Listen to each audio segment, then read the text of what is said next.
আজান হলে যারা যায় গো জ্বলে তাদের তলে শয়তান সব সময় মিলে থাকে।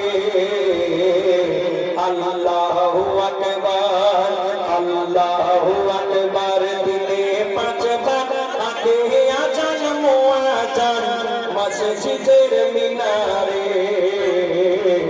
আল্লাহু আকবার।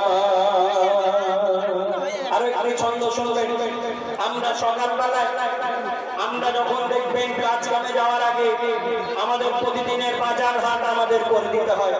কোনদিন আমরা কিনে আনি মাছ, কোনদিন কিনে আনি গোশ, আবার যদি কোনদিন মুরগির গোশ আমরা কিনতে যাই, দেখবেন আমাদের একটু চিন্তা ভাবনা করতে হয়। কারণ আপনাদের কাছাকাছি যত বাজার আছে সব দোকানদার দাড়িওয়ালা টুপিওয়ালা হয় না। অনেক দোকানের মুরগি এক প্যাকেটে বিক্রি করে, সেগুলো আমাদের খাওয়া যাবে না।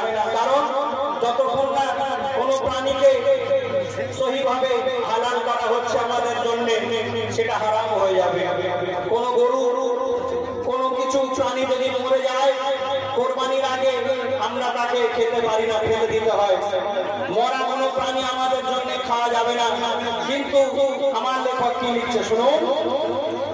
ও গরু পুকুরি হাঁস মুরগি, গরু পুকুরি হাঁস মুরগি মরে গেলে সবাই জানি তাকে খাওয়া যে হারাম, তাকে খাওয়া যে হারাম।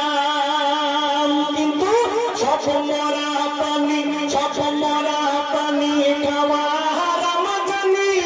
আর বলো বলো জ্ঞানী গুণী মরা মাছ কেন খাওয়া হালাল, বলো মরা মাছ কেন খাওয়া হালাল। মরা কোনো প্রাণী আমাদের জন্য খাওয়া যাবে না, কিন্তু মাছেরও তো প্রাণ আছে, মাছও তো প্রাণী, মাছেরও তো জান আছে। মাছ মরে গেলে আমরা খেতে পারি, এটা আগে নিয়ম ছিল না। মরে গেলে আমাদের জন্য সেটা হারাম। কবে থেকে হলো, কোন নবীর আমলে, আর কেন বা হলো বলছে দেখুন। ও গো ইব্রাহিম নবীকে মারার পরে, ইব্রাহিম নবীকে মারার পরে নমরুদ তীর ছড়ে বারে বারে, সে তীর লাগে এক মাছের গায়ে, গো সে তীর লাগে এক মাছের গায়ে। তখন তীরের আঘাত না সইতে পেরে, তীরের আঘাত না সইতে পেরে মাঝিটি পড়বে পড়বে সেইখানে তার জান চলে যায়, মাছটির প্রাণ চলে যায়।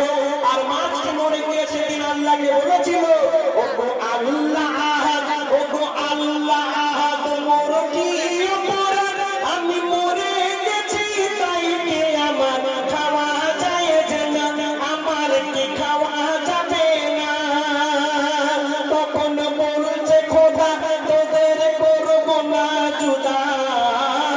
আল্লাহ সেদিন মরা মাছকে বলেছিল, ও গো বললো খোদা তোদের করবো না জুদা, তোদের দিলাম সম্মান এত ভরে সকল ইমানদারের ঘরে।